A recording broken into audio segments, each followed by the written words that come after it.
Hi hello friends, welcome to Namaste India cooking channel. ಇವತ್ತು ನಮ್ಮ ಚಾನಲ್ನಲ್ಲಿ ಸೋರೆಕಾಯಿ ಮಜ್ಜಿಗೆ ಹುಳಿ ಮಾಡೋದು ಹೇಗೆ ಅನ್ನೋದನ್ನು ನೋಡೋಣ. ಸೋರೆಕಾಯಿ ಎಳೆಯದಾಗಿರೋದ್ರಿಂದ ಸಿಪ್ಪೆ ಸಮೇತ 1/4 kg ಕಟ್ ಮಾಡಿಟ್ಕೊಂಡಿದ್ದೀನಿ. ಅರ್ಧ ಲೀಟರ್ ಮೊಸರನ್ನ ವಿಸ್ಕರ್ ಸಹಾಯದಿಂದ ಚೆನ್ನಾಗಿ ಕಲಸಿಟ್ಟಿದ್ದೀನಿ. ಇಲ್ಲ ಅಂದರೆ ಮಿಕ್ಸಿನಲ್ಲಿನೂ 1 ರೌಂಡ್ ಹಾಕಿ ಸುತ್ತಿಸಿ ತೆಗಿಬಹುದು.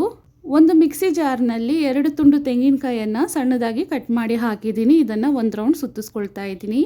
1 ಅವರ್ ನೆನೆಸಿಟ್ಟಿದ್ದ 4 ಸ್ಪೂನ್ ತೊಗರಿಬೇಳೆಯನ್ನು ಹಾಕಿದ್ದೀನಿ.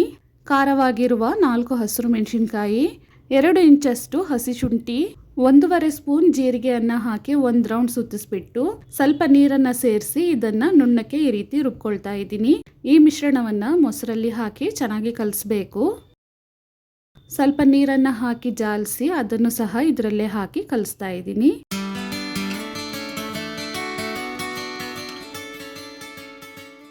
ಇದನ್ನು ಚೆನ್ನಾಗಿ ಮಿಕ್ಸ್ ಮಾಡಿದ್ಮೇಲೆ ಒಂದು ಕಡೆ ಹಾಗೆ ಇಡ್ತಾ ಇದ್ದೀನಿ. ಕಡಾಯಿನಲ್ಲಿ 1/4 ಕಪ್ ಎಣ್ಣೆಯನ್ನು ಹಾಕ್ತಾ ಇದ್ದೀನಿ. ಎಣ್ಣೆ ಬಿಸಿ ಆದಮೇಲೆ 3/4 ಸ್ಪೂನ್ ಸಾಸಿವೆ ಪೂರ್ತಿ ಸಿಡಿದಾದ್ಮೇಲೆ 1/4 ಸ್ಪೂನ್ ಮೆಂತ್ಯ ಕಾಳನ್ನು ಹಾಕಿ ಸ್ವಲ್ಪ ಬಣ್ಣ ಬದಲಾದ್ಮೇಲೆ 100 ಗ್ರಾಮ್ ಸಾಂಬಾರು ಈರುಳ್ಳಿ, 1 ಕಡ್ಡಿ ಕರಿಬೇವಿನ ಸೊಪ್ಪು, 6 ಗುಂಡು ಮೆಣಸಿನ್ಕಾಯನ್ನು ಹಾಕಿದ್ದೀನಿ. ಇಲ್ಲ ಅಂದರೆ ನಾರ್ಮಲ್ ಮೆಣಸಿನ್ಕಾಯಿ 3 ಹಾಕಿದ್ರೆ ಸಾಕು. ಈರುಳ್ಳಿಯ ಬಣ್ಣ ಬದಲಾದ್ಮೇಲೆ ಕಟ್ ಮಾಡಿರುವ ಸೋರೆಕಾಯಿಯನ್ನು ಹಾಕ್ತಾ ಇದ್ದೀನಿ. 1/4 ಸ್ಪೂನ್ ಅರಿಶಿನದ ಪುಡಿ, 1/4 ಸ್ಪೂನ್ ಇಂಗು, 1 ಸ್ಪೂನ್ ಫುಲ್ಲಾಗಿ ಉಪ್ಪನ್ನು ಹಾಕ್ತಾ ಇದ್ದೀನಿ. ಇದನ್ನು ಚೆನ್ನಾಗಿ ಒಂದು ಬಾರಿ ಮಿಕ್ಸ್ ಮಾಡಿ 1 ಲೋಟ ನೀರನ್ನು ಸೇರಿಸಿ ತಟ್ಟೆಯನ್ನು ಹಾಕಿ ಮುಚ್ಚಿಟ್ಟು ಸೋರೆಕಾಯಿಯನ್ನು ಪೂರ್ತಿಯಾಗಿ ಬೇಯಿಸ್ಕೊಬೇಕು.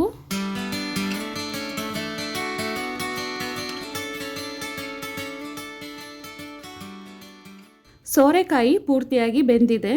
ಇವಾಗ ಮೊಸರಿನ ಮಿಶ್ರಣವನ್ನು ಹಾಕ್ತಾ ಇದ್ದೀನಿ.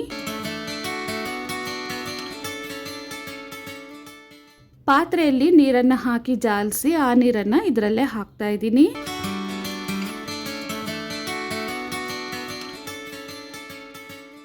ಮೂರರಿಂದ 4 ನಿಮಿಷದವರೆಗೂ ಚೆನ್ನಾಗಿ ಮಿಕ್ಸ್ ಮಾಡ್ತಾ ಇದನ್ನು ಕುದಿಯಕ್ಕೆ ಬಿಡಬೇಕು. ಕಟ್ ಮಾಡಿರುವ ಕೊತ್ತಂಬರಿ 1 ಮುಷ್ಟಿಯಷ್ಟು ಹಾಕ್ತಾ ಇದ್ದೀನಿ. ಈ ಟೈಮ್ನಲ್ಲಿ ಉಪ್ಪು ಮತ್ತು ಸಾರಿನ ಹದವನ್ನು ಚೆಕ್ ಮಾಡಬೇಕು. ಉಪ್ಪು ಕಡಿಮೆ ಇದ್ದರೆ ಹಾಕೊಬಹುದು. ಸಾರು ಸ್ವಲ್ಪ ಗಟ್ಟಿಯಾಗಿರೋದ್ರಿಂದ ಇನ್ನೂ ಸ್ವಲ್ಪ ನೀರನ್ನು ಸೇರಿಸ್ತಾ ಇದ್ದೀನಿ. ತೊಗರಿ ಬೇಳೆಯನ್ನು ರುಬ್ಬಿ ಹಾಕಿರೋದ್ರಿಂದ ಮೊಸರು ಯಾವುದೇ ಕಾರಣಕ್ಕೂ ಕುದಿಬೇಕಾದ್ರೆ ಒಡೆದೋಗೋದಿಲ್ಲ.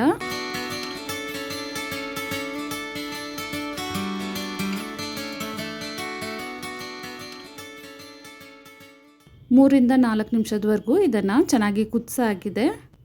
ಮಜ್ಜಿಗೆ ಸಾರು ಕರೆಕ್ಟ್ ಹದಕ್ಕಿದೆ. ಸ್ಟವನ್ನು ಆಫ್ ಮಾಡೋಣ. ತುಂಬಾ ರುಚಿಯಾದ ಸೋರೆಕಾಯಿ ಮಜ್ಜಿಗೆ ಹುಳಿ ಇವಾಗ ರೆಡಿಯಾಗಿದೆ. ವೀಕ್ಷಕರೇ, ಈ ವಿಡಿಯೋ ನಿಮಗೆ ಇಷ್ಟ ಆಗಿದ್ದರೆ ನಮ್ಮ ಚಾನಲನ್ನು ಲೈಕ್ ಮತ್ತು ಸಬ್ಸ್ಕ್ರೈಬ್ ಮಾಡಿ. ಧನ್ಯವಾದಗಳು.